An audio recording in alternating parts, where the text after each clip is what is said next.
Hi student. Today we will do experiment that is named Beaufort solution.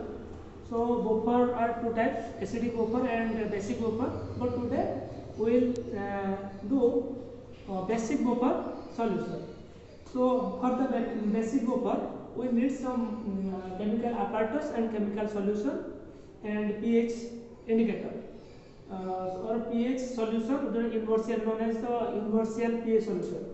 So for this, in right hand burette stand and burette we have taken ammonium chloride, and left hand here taken ammonium hydroxide, and this is universal pH indicator.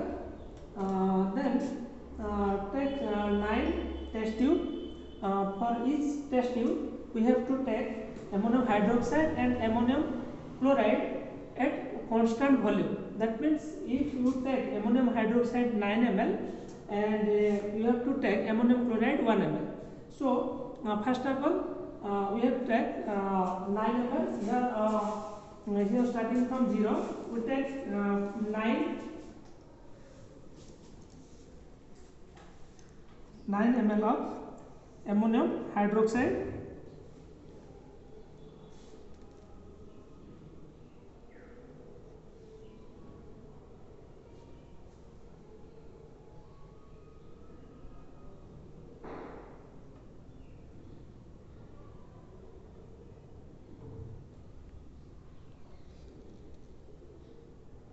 Nine ml of ammonium hydroxide and 1 ml of ammonium chloride.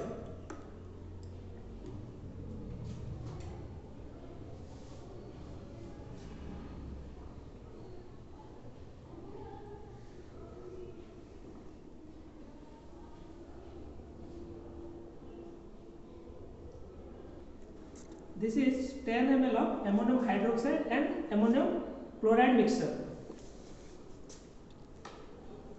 Similarly, same volume of one mixture, one is ammonium chloride and ammonium hydroxide should be taken. So first of all, ammonium hydroxide in first test tube taken 9 ml, but in second we have to take 8 ml and ammonium chloride should be 2 ml, so that the constant volume. So 8.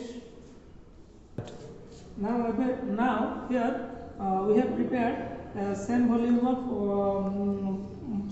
of test tube that contains ammonium hydroxide and ammonium chloride. Now we have to check the pH. Why we should check the pH? Because we have to prepare Beaufort solution. That means after the addition of ammonium hydroxide and ammonium chloride, we have to check this pH whether it is changes or constant. If the pH is constant, then the Beaufort solution is correct. So now we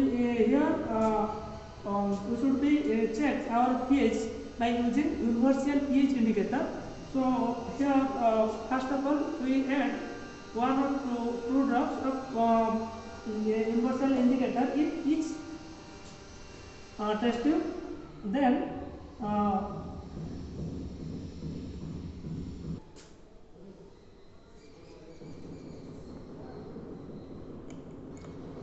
so after the addition of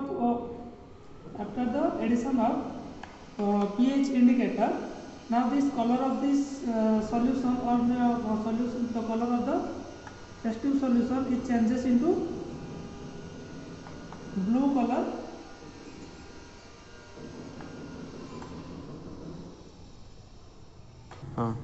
Now you see the color of the solution now changes into blue after the addition of the universal pH.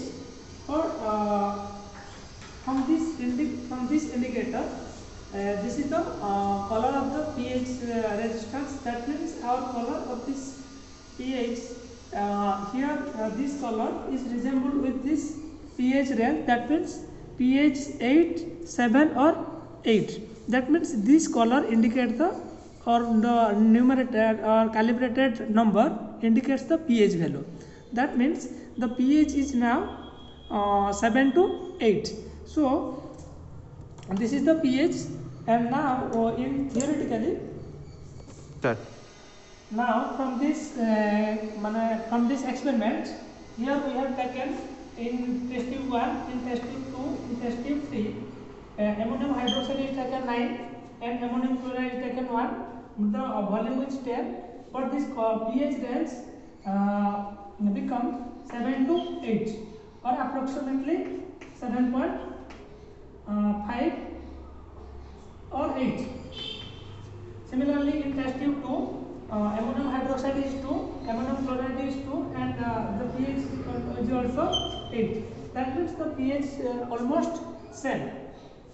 By using this value, using this value, but in theoretically using Henderson equation, we calculate the pOH, which is known as pKb plus log salt by base, or concentration of salt divided by concentration of base. Here concentration means here same volume, but the volume is taken. That means here salt is ammonium, here minus here is base concentration. That means here 1 by 9, and pKb, here the pKb is known as the Kb is known as the dissociation constant for base, that is 1.8 into 10 to the power minus 5. After applying this value Kb